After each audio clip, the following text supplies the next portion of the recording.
हरे कृष्णा। तो हमने इस सुंदर नाटक से सीख हम ले सकते हैं कि कोई भी कितना भी बड़ा ताकत हो, अगर हमें भगवान की भक्ति से रोकता है तो आखिरी में वो उसका सर्वनाश होगा। और भगवान हमें बचाने के लिए हमेशा आएंगे। हमें डरने की कोई जरूरत नहीं है। निर्भीक होकर हमें भगवान की भक्ति करना चाहिए। और कोई भी आपत्ति, कोई भी दिक्कत आती है भक्ति करने के मार्ग में, तो भगवान स्वयं आकर हमें उस समस्या से दूर करेंगे। बहुत बहुत धन्यवाद। हरे कृष्णा। अगला कार्यक्रम है, अभी पावर पॉइंट प्रस्तुति होगी।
Hello. Now, please welcome His Grace Krishnachan Das Prabhu.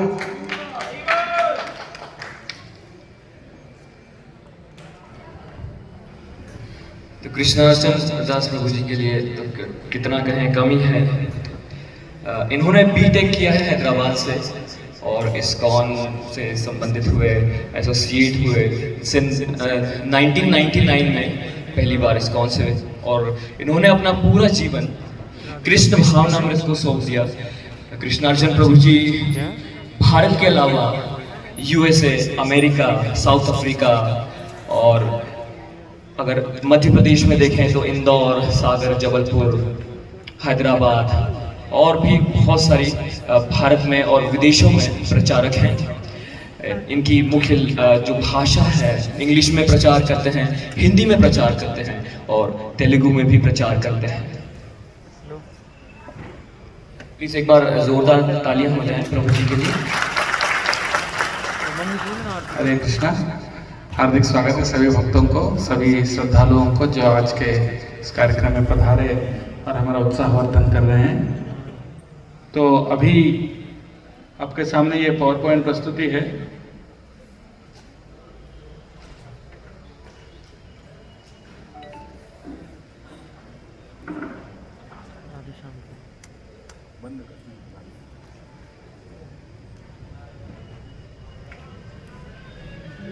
तो आज का विषय है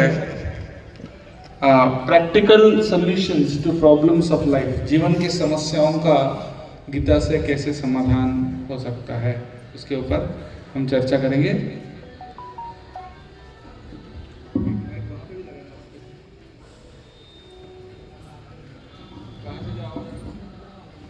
तो सबसे पहले चर्चा करेंगे एनिमल्स वर्सेस ह्यूमंस, यानी इंसान और जानवर में क्या अंतर है, इंसान कौन है, जानवर क्या है और इंसान जानवर से कैसे बेहतर है, इसके बारे में हम चर्चा करेंगे। और उसके बाद विज्ञान, साइंस और टेक्नोलॉजी, आधुनिक विज्ञान जो है हमारी समस्याओं का समाधान नहीं कर सकता, उसके बारे में हम चर्चा करेंगे। उसके बाद चर्चा करेंगे जीवन की समस्याओं का असली समाधान सिर्फ वेदों से, वैदिक ज्ञान से ही मिल सकता है। गीता का ज्ञान से ही हमें इसका समाधान हो सकता है, न कि कोई आधुनिक तकनीकी प्रगति से। तकनीकी प्रवृत्ति कितना भी हो, हमारा जीवन का समस्याओं से समाधान नहीं हो सकता है। तो सिर्फ आध्यात्मिक ज्ञान ही इसका समाधान कर सकता है, उसके बारे में हम चर्चा करने वाले हैं। और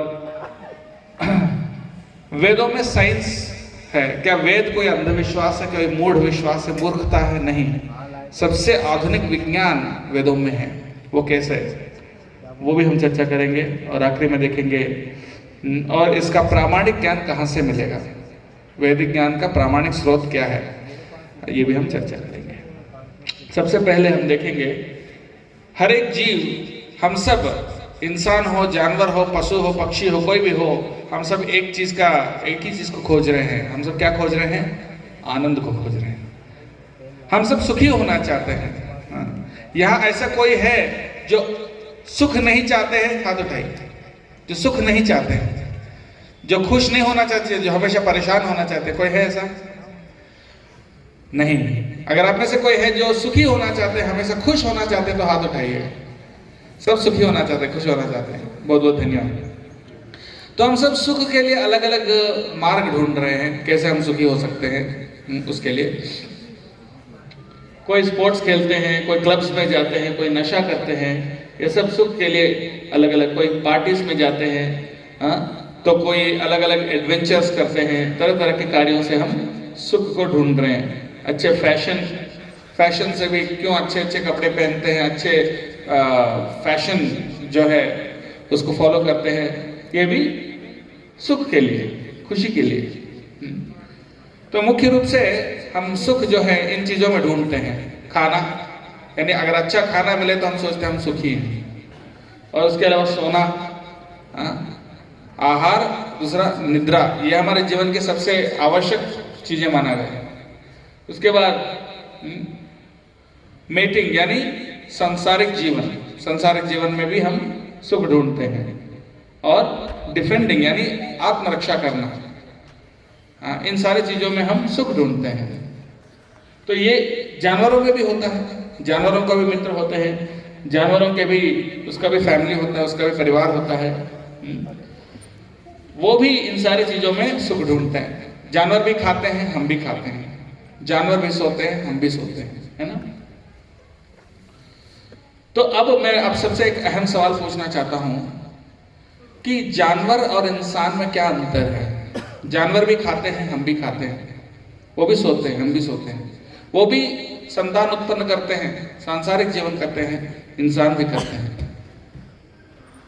वो भी आत्मरक्षा करते हैं, हम भी करते हैं। लेकिन क्या चीज है जो इंसान को जानवर से अलग बनाता है? ऐसा कौन सी चीज है जो इंसान को जानवर से अलग बनाता है? आप में से एक दो जन कोई बताना चाहते हैं? जी बताइए।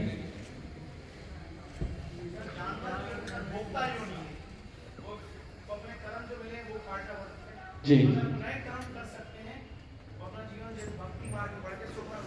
बहुत अच्छा, बहुत अच्छा, राइट, बहुत अच्छा। प्रभु जी ने बताया था कि जानवर सिर्फ भोग करता है, लेकिन हम इंसान जो है अच्छे कर्म करके और आगे बढ़ सकते हैं। ठीक है,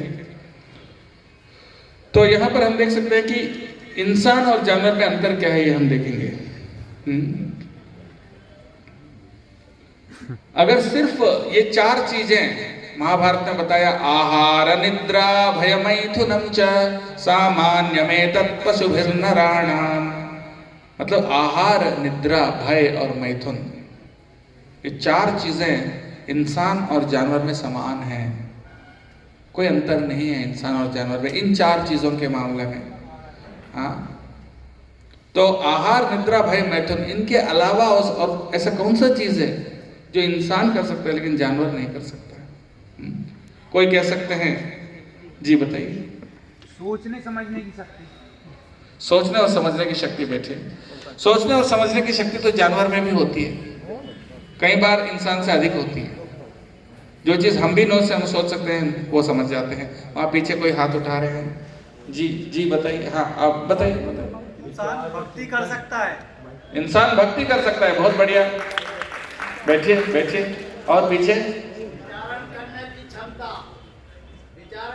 विचार करने की क्षमता। विचार जानवर भी करता है। क्या समझना, ये मुख्य बात है। वो हमसे और अच्छा समझता है। वहां कोई खड़े हैं? जी वही है। अब बताइए जो खड़े हैं। स्वाभिमान होता है, जानवर में और भी ज्यादा होता है, आपसे भी ज्यादा। हाँ जी, उसी पे आ रहा हूँ जी।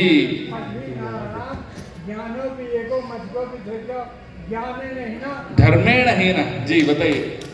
दोनों है। ध्यान, ठीक है ठीक है। दोनों पास है। चलिए चलिए सुन लिए। तो यहाँ पर आपने बिल्कुल सही बताया बहुत सारे लोगों ने।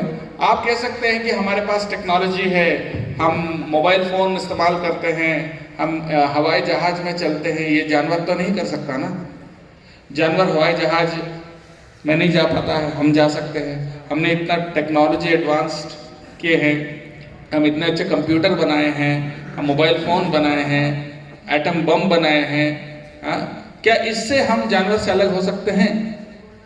नहीं, क्योंकि ये सारे टेक्नोलॉजी जो भी तकनीकी विकास जो है, ये सब हम इन्हीं 4 चीज़ों के लिए इस्तेमाल करते हैं जो जानवर भी करते हैं: आहार, निद्रा, भय और मैथुन।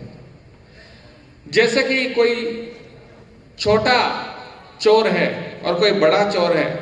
छोटा चोर जो 10 रुपए 20 रुपए किसी के जेब से चोरी करते हैं, और एक विजय माल्या का नाम आपने सुना होगा, विजय माल्या। तो एक छोटा चोर और विजय माल्या में कोई अंतर है? नहीं, कोई अंतर नहीं है। सिर्फ ये छोटा चोर है और वो बड़ा चोर है। हाँ, वो ज्यादा चोरी कर सकता है, ये कम चोरी कर सकता है, उतना ही फर्क है। उसी प्रकार से जानवर भी खाते हैं, हम भी खाते हैं, वो भी एंजॉय करते हैं, हम भी करते हैं, लेकिन फर्क इतना ही है कि हम उसको और अच्छा सोफिस्टिकेटेड तरीके से, यानी और अच्छे से करते हैं, इतना ही फर्क है। लेकिन असली फर्क कब होगा? असली फर्क जानवर और इंसान में तब होगा जब हम धर्म का पालन करते हैं। हरे कृष्णा। तो इस कार्यक्रम के बाद, इसके बाद एक और छोटा सा नाटक होगा, और इस नाटक के बाद सबके लिए महाप्रसाद का व्यवस्था किया गया है। तो कृपया तब तक एक आधा घंटा और आप हमारे साथ उपस्थित रहें, ये हमारा आपसे अनुरोध है, बीच में से न जाएं। तो आगे बढ़ते हैं। यहाँ देखिए, हर जानवर का कुछ विशेष लक्षण है। जैसे कुत्ता सूंघ सकता है, कोयल अच्छा गा सकता है, बाघ जो है अच्छा देख सकता है, घोड़ा अच्छा दौड़ सकता है। इस प्रकार से हर एक जानवर में कुछ विशेष गुण हैं। लेकिन इंसान का विशेष गुण क्या है? इंसान का विशेष गुण सिर्फ इतना ही है कि वो परम सत्य का खोज कर सकता है, भगवान के बारे में सोच सकता है। जी, यही चीज है जो इंसान को जानवर से अलग करता है, न कि टेक्नोलॉजी, न कि तकनीकी विकास। तकनीकी विकास तो सिर्फ आपको ज्यादा ताकतवर बनाता है, पर अलग नहीं बनाता है। तो यहाँ पर आप देख सकते हैं, बहुत सुंदर एक श्लोक है महाभारत से। देखिए, हमने इतने अच्छे तकनीकी विकास किए, इतने अच्छे अच्छे बिल्डिंग बनाए, इतने अच्छे अच्छे घर बनाए, हवाई जहाज बनाए, मोबाइल फोन बनाए। ये सब बनाने के बाद भी हम सिर्फ सुख और शांति से दूर है कि नहीं? तो आगे हम देखते हैं।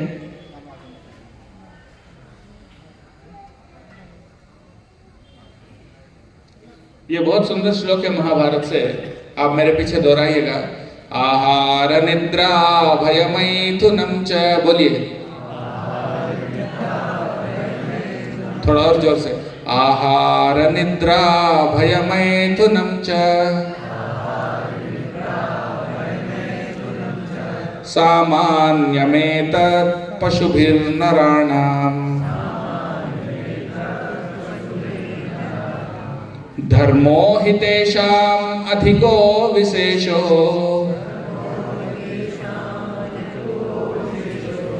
धर्मेण हीन पशुभिः समानः। इसका अर्थ है कि आहार, निद्रा, भय और मैथुन, ये 4 चीजें इंसान और जानवर में समान है। एक ही चीज है जो इंसान को जानवर से अलग करता है, वो क्या है? धर्म। धर्मो हि तेषाम् अधिको विशेषो, एक ही चीज अधिक है जानवर से, वो है धर्म।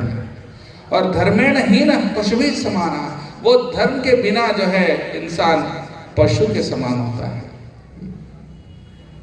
तो वो धर्म ही है जो हमको अलग करता है। इंसान प्रश्न कर सकता है, मैं कौन हूं, मैं कहां से आया हूं, मृत्यु के पश्चात मैं कहां जाऊंगा, और अगले जीवन क्या होगा, वो किस आधार पर तय होगा। क्यों कोई अमीर घर में पैदा होता है, कोई गरीब घर में पैदा होता है, क्यों कोई विकलांग पैदा होता है, तो इसका कारण क्या है? किस स्थिति में हम डाले गए हैं, उसका क्या कारण है? कभी हम हम चाहते नहीं है, फिर भी हमारे अंदर हमारी बहुत सारी समस्या होते हैं जीवन में। क्यों आते हैं? बुढ़ापा क्यों होता है? बीमारी क्यों होता है? मृत्यु क्यों आती है? ये सारे प्रश्न सिर्फ इंसान ही पूछ सकता है। ये भगवत गीता से उसका समाधान हमको मिल सकता है। सिर्फ इंसान पूछ सकता है कि दुख का कारण क्या है, दुखों का कारण क्या है, जीवन का लक्ष्य क्या है, जीवन में मुझे क्या करना है, मृत्यु से पहले, मरने से पहले हमें क्या करके मरना है। ये जो प्रश्न है इसको कहते हैं ब्रह्म जिज्ञासा। हमारा वेदांत कहता है अथा तो ब्रह्म जिज्ञासा, यानी अब इंसान का शरीर हमको मिला है, इंसान का जीवन हमको मिला है, तो हमको क्या करना, क्या जिज्ञासा करना चाहिए, प्रश्न करना चाहिए। किसको प्रश्न करना चाहिए? लेटेस्ट मूवी क्या है, नया मूवी क्या निकला है, ये प्रश्न करना चाहिए। नौकरी कहाँ मिलेगी, कैसे मैं पेट पालूंगा, ये प्रश्न करना चाहिए? नहीं। सिर्फ ये प्रश्न करना चाहिए कि मैं कौन हूं, कहां से आया हूं, जीवन का उद्देश्य क्या है, ये प्रश्न करना चाहिए। भगवान कौन है और भगवान के साथ मेरा क्या संबंध है,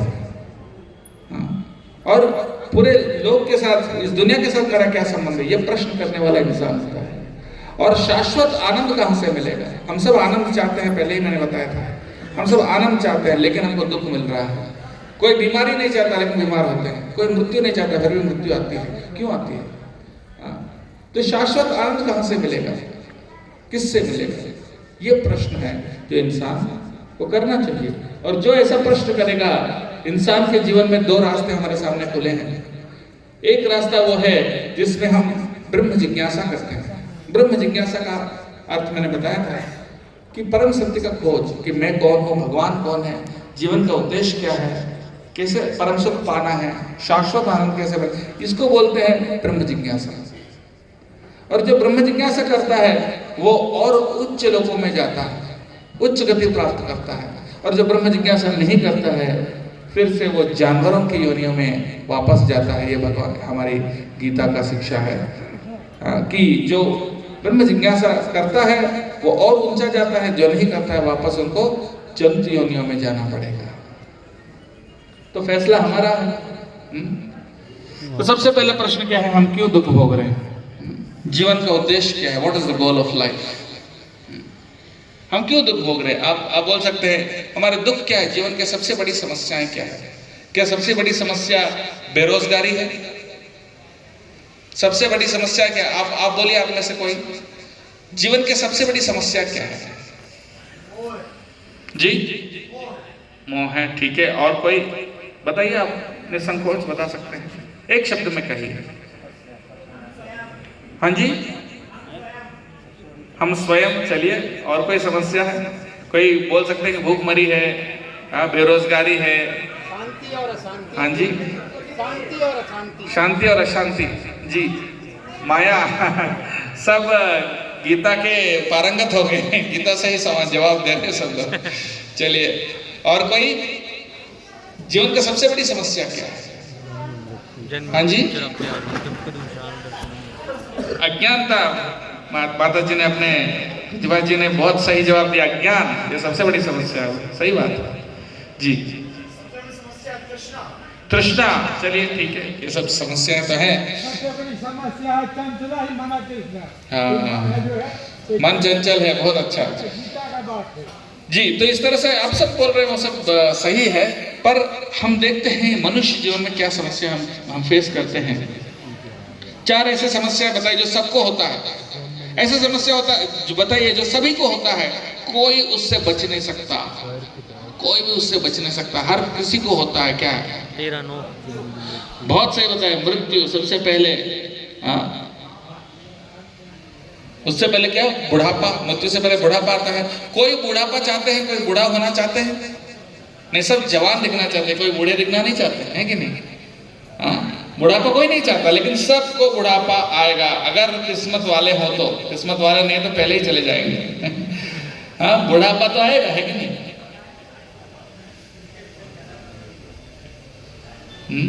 तो इसलिए हम फोटो खींच के रखते हैं, क्योंकि जवानी में मैं कितना अच्छा दिखता था, याद करने के लिए, स्वीट मेमोरीज, है कि नहीं? तो बुढ़ापा कोई नहीं चाहता, लेकिन सबको आता है कि नहीं? उसी प्रकार से देखिए, बीमारी कोई बीमारी नहीं चाहता फिर भी बीमारी होती है, कोई मृत्यु नहीं चाहता है, मरना नहीं चाहता फिर भी मरना पड़ता है। और जन्म भी सबसे बड़ी समस्या है। क्यों? क्योंकि 9 महीने माँ के पेट में रहना, और कोई भी बच्चा पैदा होते से ही क्या हंसते हंसते पैदा होता है कि रोते रोते पैदा होता है? पैदा होने के बाद रोता है कि हंसता है? पहले रोता है। तो हमारा जीवन का शुरुआत ही दुख से हुआ, और मरते समय भी कोई हंसते हंसते मरता है, बहुत मुश्किल से। अधिकतर लोग जो हैं परेशानी से बहुत दुखी होकर मरते हैं। तो अंत में भी दुख, शुरुआत में भी दुख और बीच में भी दुख ही है। तो ये 4 सबसे बड़ी समस्याएं हैं, जन्म, मृत्यु, जरा और व्याधि। गीता में भगवान कहते हैं जन्म मृत्यु जरा व्याधि दुख दोषानुदर्शनम, यानी ये 4 सबसे बड़े दुख हैं, सबसे बड़ी समस्याएं हैं जीवन के। कोई नहीं चाहता ये दुख दर्द, लेकिन सबको मिलता है, अनिवार्य है। क्यों? और उसके अलावा देखिए, हमारा शरीर और मन से कष्ट होते हैं। 3 प्रकार के क्लेश है। आपने दुर्गा जी का तस्वीर देखा है? दुर्गा जी का, माँ दुर्गा, उनके हाथ में क्या है? त्रिशूल है। त्रिशूल है ना? और त्रिशूल किसको सूचित करता है? 3 प्रकार के क्लेश, यानी 3 प्रकार के कष्ट, दुख। वो कौन से? पहला तो आध्यात्मिक क्लेश, यानी जो हमारे शरीर और मन से जो कष्ट आते हैं उनको आध्यात्मिक क्लेश कहते हैं, शरीर और मन से जो आता है। उसके बाद अधिभौतिक क्लेश, जो दूसरे प्राणियों से आता है, यानी कोई मच्छर काटता है, कोई चोरी कर लेता है, कोई आतंकवादी आकर हमला कर देता है। इस प्रकार से दूसरों से, यानी दूसरे जीवों से हमको जो तकलीफ मिलता है, अधिभौतिक क्लेश। उसके अलावा तीसरा है अधिदैविक क्लेश, यानी प्राकृतिक विपदाएं से जो आता है, प्राकृतिक विपदाएं, भूकंप हो गया, सुनामी हो गया, अकाल हो गया, बाढ़ हो गया, ये सारी चीजें प्राकृतिक विपदाएं, अधिदैविक। अभी कोरोना हो गया, ये भी एक अधिदैविक क्लेश है। तो इस प्रकार से 3 प्रकार के क्लेश कौन से? आध्यात्मिक क्लेश, अधिभौतिक क्लेश और अधिदैविक क्लेश, ये सभी को होते हैं। तो हमें जिज्ञासा करनी चाहिए इन क्लेशों से कैसे बचें। देखिए हमारे पास कितने अच्छे अच्छे अस्पताल हैं, लेकिन अस्पतालों की संख्या बढ़ रही है, लेकिन बीमार लोगों की संख्या नहीं कम हो रही है। बीमारी पहले से ज्यादा है कि कम है? इतनी टेक्नोलॉजी आगे बढ़ने के बाद पहले से लोग ज्यादा बीमार हो रहे हैं कि कम बीमार हो रहे हैं? ज्यादा ही हो रहे हैं, है कि नहीं? इतने टेक्नोलॉजी होने के बावजूद भी। फिर आगे देखिए, ये कौन है? मोहम्मद अली, अपने नाम सुना होगा, सबसे बड़े मुक्केबाज थे दुनिया के। वो बोलते थे कि मैं सबसे महान हूँ, सबसे बड़े मुक्केबाज थे, सबसे ज्यादा ताकतवर हूँ। पर एक समय ऐसा हो गया, उनको एक बीमारी हो गया, उसको बोलते हैं पार्किंसन डिजीज। और ये बीमारी से वो इतने कमजोर हो गए थे कि अपने हाथ से एक चाय का कप भी नहीं उठा पाते थे। तो जो सबसे बड़े मुक्केबाज थे, तो ये बीमारी सबको हुआ।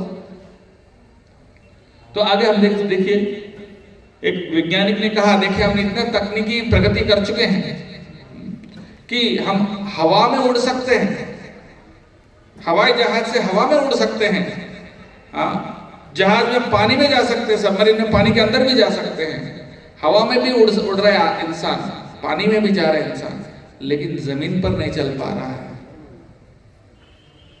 क्योंकि इतना पोल्यूशन है, इतना प्रदूषण है, जमीन पर नहीं चल पा रहा। हम चांद पर जाना चाहते हैं, चांद पर गए हुए हैं, और दूसरे ग्रहों पे जाना चाहते हैं, लेकिन धरती को नहीं संभल पा रहे हैं, धरती हमसे नहीं संभल पा रही। तो ये हमारी दुर्दशा है। देखिए, और साइंस ने हमको बम बनाने सिखाया, लेकिन शांति नहीं सिखाया। साइंस ने हमको बम कैसे बनाना ये जरूर सिखाया, लेकिन कैसे भाईचारे से, प्रेम से कैसे रहना ये नहीं सिखा पाया। तो आप देख सकते हैं, जो विज्ञान जो है हमको असली समाधान नहीं दे सकता। बुढ़ापा हो गया तो चलो फेसलिफ्ट करवा लो, प्लास्टिक सर्जरी करवा लो, या बाल सफेद हो रहे हैं तो रंग लगा दो, यही समाधान दे सकता है। लेकिन उसका असली समाधान गीता में ही है। गीता हमको क्या समाधान देता है? आप ये शरीर नहीं हो, बल्कि आप कौन हो? आत्मा हो। हम सब शरीर से भिन्न हैं, हम आत्मा है। आत्मा का न जन्म है न मृत्यु है। जब हम समझ जाते हैं कि हम आत्मा हैं, तो क्या हमारी मृत्यु हो सकती है? क्या हमारी मृत्यु हो सकती है जब हम समझ गए कि हम शरीर से अलग हैं, हम आत्मा हैं, हम भगवान के अंश हैं? क्या उससे हमारी मृत्यु हो सकती है? नहीं हो सकती। और जब भगवान के नाम में हम आनंद लेते हैं, और कोई आनंद की आवश्यकता है?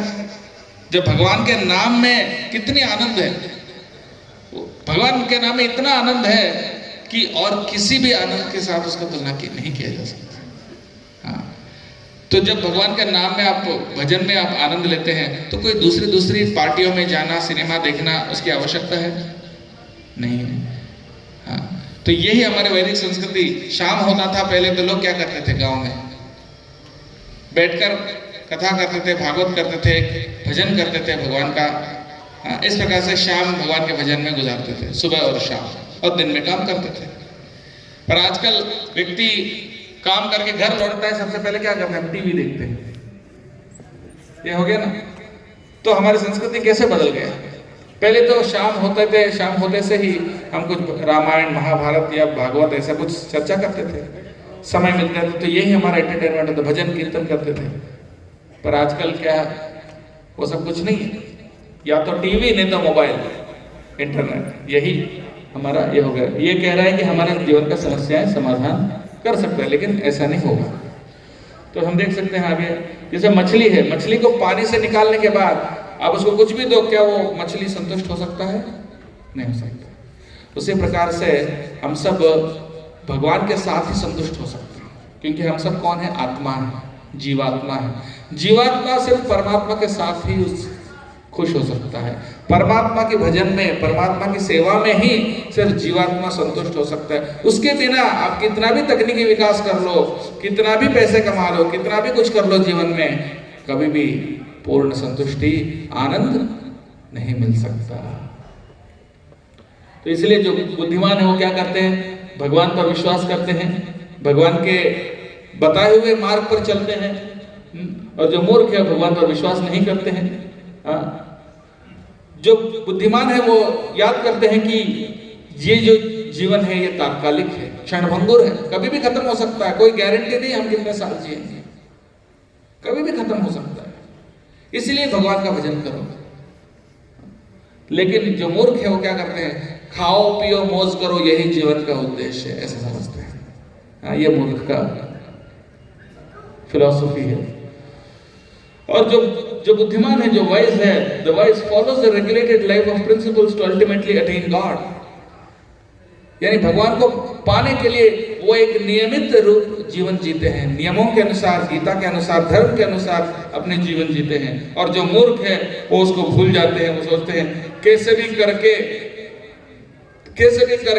पैसे कमाओ, कैसे भी करके आप दूसरों को दबा के भी आप आगे बढ़ जाओ, उसी में सुख है। ये मूर्खों का जो है दृष्टिकोण है। लेकिन जो बुद्धिमान है वो समझता है नहीं, आज मैं जो कर्म करूंगा कल वही कर्म मुझे वापस भुगतना पड़ेगा। आज मैं दूसरों को तकलीफ दूंगा, कल वही तकलीफ मुझे वापस लेना पड़ेगा। उससे अच्छा हम सही काम करें, अपने कर्म करें, साथ में भगवान का भजन करें। इसलिए गीता में भगवान ने बताया तस्मात् सर्वेषु कालेषु माम अनुस्मर युध्यच। बोले इसलिए हर समय पर क्या करना? माम अनुस्मर, मेरा स्मरण करो, और युद्ध भी करो, यानी अपना धर्म का पालन करो, अपने कर्तव्य निभाओ। गीता ये नहीं सिखाता कि अपने कर्म काज सब छोड़ दो और संन्यास ले लो, ऐसा नहीं सिखाता।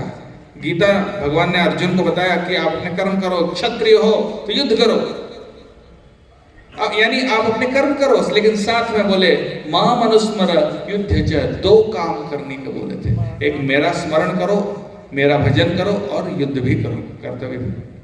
तो कहने का मतलब ये है कि भगवान का भजन भी करना चाहिए, समय मिले तो समय निकालना पड़ेगा हमको। सब लोग बोलते हैं भाई साहब हमारे पास समय नहीं है भगवान के भजन करने के लिए। देखो कितना गलत बात है। हमें टीवी देखने को समय मिल जाता है, पार्टियों में जाने को समय मिल जाता है, मोबाइल पर यूट्यूब के वीडियोस देखने के लिए समय मिल जाता है, हमें बहुत सारे अन्य चीज़ों पर, न्यूज़पेपर पढ़ने के लिए, पार्टियों में जाने के लिए, बहुत कुछ करने को समय मिल जाता है, लेकिन भगवान का नाम लेने के लिए हमारे पास समय नहीं है। हाँ, पर आप सब सागर के वासी हैं, आप सब धार्मिक हैं, इसलिए इतना आपका अमूल्य समय निकाल कर हमारे साथ बैठे हुए हैं इतनी देर से। आप यहाँ आने की बजाय आप कहीं और भी जा सकते थे, कुछ और भी कर सकते थे, लेकिन आप अपने अमूल्य समय निकालकर यहाँ बैठे हैं क्योंकि आप धार्मिक हैं, आप भगवान के भजन की महत्व को समझते हैं। हाँ, इसीलिए आप हमारे साथ बैठे हैं, इसलिए हम आपको बहुत बहुत आभारी हैं, धन्यवाद देना चाहते हैं कि आप इस तरह से हमारा उत्साह और वर्धन कर रहे हैं। अपने आप को ताली बजाइए जो भी आए हैं यहाँ पर। तो ये बुद्धिमान का लक्षण है कि भगवान का भजन ही वो चीज है जो हमें आगे भी काम आ सकता है। आप इस जन्म में कितना भी कमाओ, एक पैसा भी अपने साथ में नहीं ले जा सकते। सिर्फ हमने जो कर्म किया उसका फल ही हमारे साथ जाए, लेकिन जो भगवान का भजन किए हैं, जो भगवान की भक्ति किए हैं, वो आपके साथ अवश्य जाएगा आपके जन्म में।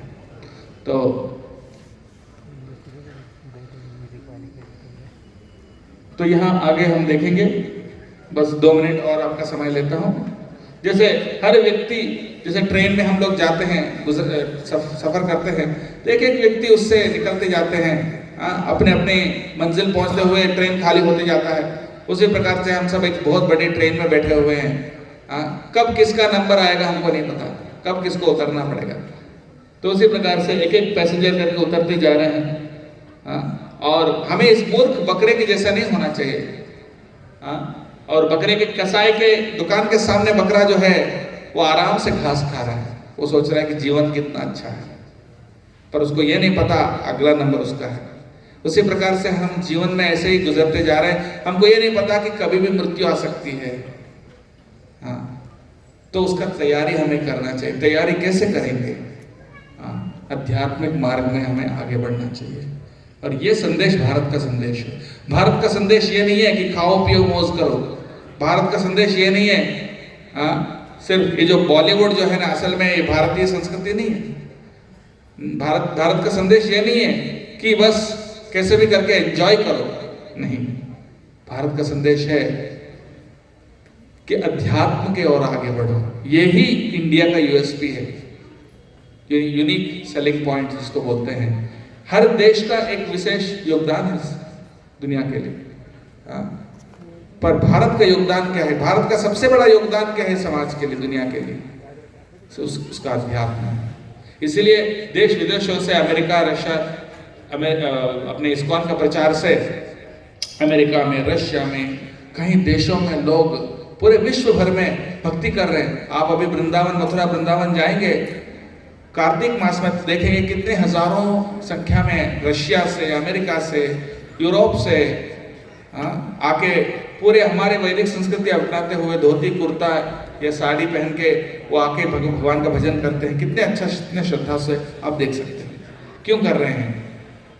क्योंकि इसमें हम उनको कोई पैसा देकर या कोई लालच देकर नहीं बुला रहे हैं, सिर्फ वो भक्ति करने के लिए वो आए हैं। तो इसलिए यहाँ पर मैं विराम देता हूँ। आखिरी स्लाइड है। जैसा कोई छोटा बच्चा अपने माँ बाप से बिछड़ जाता है, तो उसका एक ही समाधान है, वापस उनके माता पिता से मिलाना। उसी प्रकार से सबसे बड़ी समाज सेवा क्या है? सबसे बड़ी समाज सेवा लोगों को खाना खिलाना नहीं है।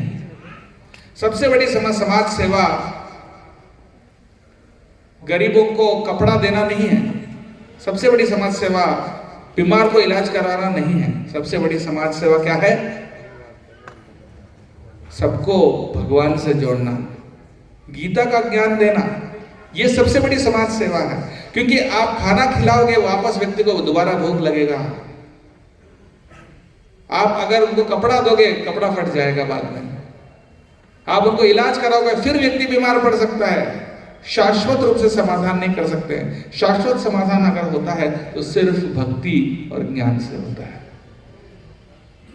तो इसलिए भगवान से जोड़ना, जैसे बच्चा अगर भटक रहा है, उसको खाना दो, कपड़ा दो, कुछ भी दो, उसके समस्या का समाधान होगा? नहीं हो पाएगा। उस बच्चे का समस्या का समाधान कब होगा?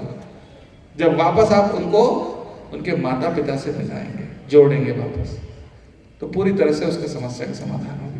उसी प्रकार से हम जब भगवान के बच्चे हैं, हम भगवान से जब तक बिछड़े हुए रहते हैं, कुछ भी करें हम सुखी नहीं हो सकते। तो इसलिए आप सब आइए, इस्कॉन के इस कार्यक्रम में जो भी हमारा गतिविधियां हैं उसमें जुड़िए और आगे यहाँ पर एक भव्य मंदिर का भी निर्माण महावान प्रभु जी जो पहले प्रवचन दिए थे वो हम सबके गुरु जी हैं, उन्हीं के मार्गदर्शन में, उन्हीं के आशीर्वाद से हम यहाँ पर प्रचार करने का हमारा सबका प्रयास चल रहा है।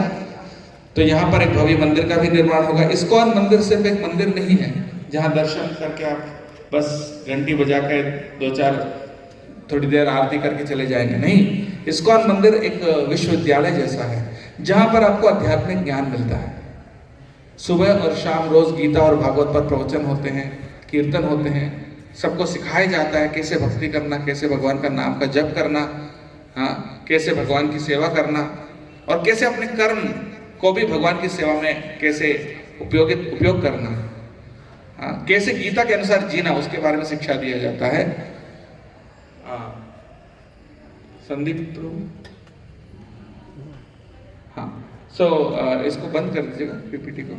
तो अभी मैं एक दो इम्पोर्टेंट अनाउंसमेंट्स आपके सामने रखना चाहता हूँ। तो एक 3 दिन का कार्यक्रम है हमारे केंद्र पर। हमारा केंद्र जो है इस्कॉन का केंद्र नया खुला हुआ है कांच मंदिर सिविल लाइन में जो कांच मंदिर है उसके ऊपर दूसरे मंजिल पर हमारा इस्कॉन का नया केंद्र है। वहाँ हर रविवार को विशेष सत्संग का कार्यक्रम होता है और वहीं पर हम 3 दिन का कार्यक्रम हम आयोजित किए हैं और वो आप सबको उसका जो पैम्फलेट है अभी बांटा जाएगा।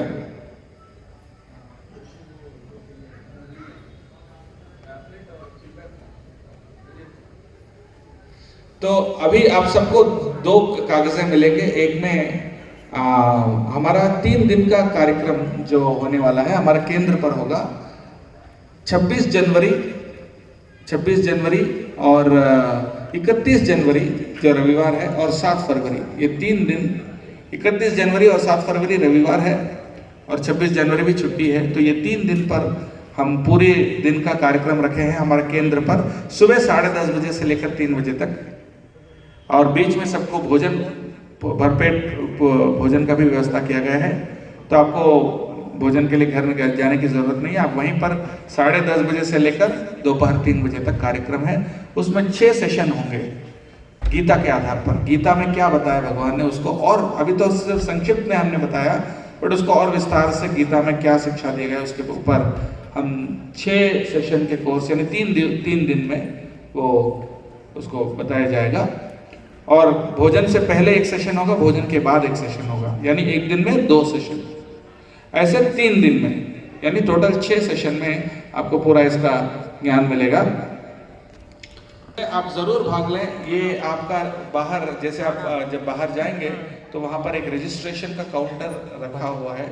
जो भी इस कोर्स में भाग लेना चाहते हैं, हाँ, ये आपके लिए निःशुल्क ही है। थोड़ा सा सिर्फ इंटरेस्टेड लोगों को बुलाने के लिए हमने एक छोटा सा शुल्क रखा है 100 रुपए का। 100 रुपए का शुल्क सिर्फ इसलिए रखा है ताकि जो बहुत ही ज्यादा इच्छुक है उन्हीं के लिए वहाँ पर आमंत्रण है और उन सब के लिए भोजन का भी व्यवस्था किया गया है। ये आपको एक पैम्फलेट मिलेगा जिसमें इसका और डिटेल्स दिया गया है। तो जरूर आप इस कार्यक्रम में भाग लीजिए। फिर से मैं बता रहा हूँ 26 जनवरी, 31 जनवरी और 7 फरवरी। 26 जनवरी तो छुट्टी है, गणतंत्र दिवस, 31 जनवरी रविवार और 7 फरवरी भी रविवार। हाँ, तो ये 3 दिन में आपको पूरा गीता का सार संक्षिप्त में आपको बताया जाएगा। भजन कीर्तन भी होगा, हाँ, और उसमें आप भोजन का भी व्यवस्था प्रबंध किया गया है। और उसके अलावा आप सबको ये फीडबैक फॉर्म मिलेगा, एक छोटा सा कागज जिसको आपको भरना है। हाँ, इसमें सिर्फ आपको ये कार्यक्रम के बारे में आपको अच्छा लगा, कैसे लगा ये कार्यक्रम और इसको और हम कैसे और सुधार सकते हैं, कैसे इसको और बेहतर कर सकते हैं, उसके बारे में आप लिख सकते हैं। आपका नाम, परिचय, और अगर आप इस 3 दिन का कार्यक्रम में भाग लेना चाहते हैं तो यहाँ यस और नो 2 ब्लॉक है, उसमें अगर भाग लेना है तो यस पे टिक करिए, भाग नहीं लेना है तो नो पर टिक करिए। और जो भी आपका प्रश्न है वो भी इसमें लिख सकते हैं, जो भी आपको कहना है। तो इसको भी सभी लोग भरकर बाहर काउंटर पर देकर जाएं। बहुत बहुत धन्यवाद। तो मैं यहीं पे विराम देता हूं और फिर से आप सबको हार्दिक धन्यवाद देना चाहते हैं कि आप अपने अमूल्य समय निकालकर हमारे साथ ये आज का शाम यहाँ पर हमारे साथ बैठे हुए हैं। तो बहुत बहुत धन्यवाद। जय श्री प्रभुपाद की जय, श्री श्री राधा गोविंद जी की जय, श्री श्री गौर निताय की, श्री श्री जगन्नाथ बलदेव सुभद्रा महारानी की, अनंत कोटि वैष्णव वृंद की।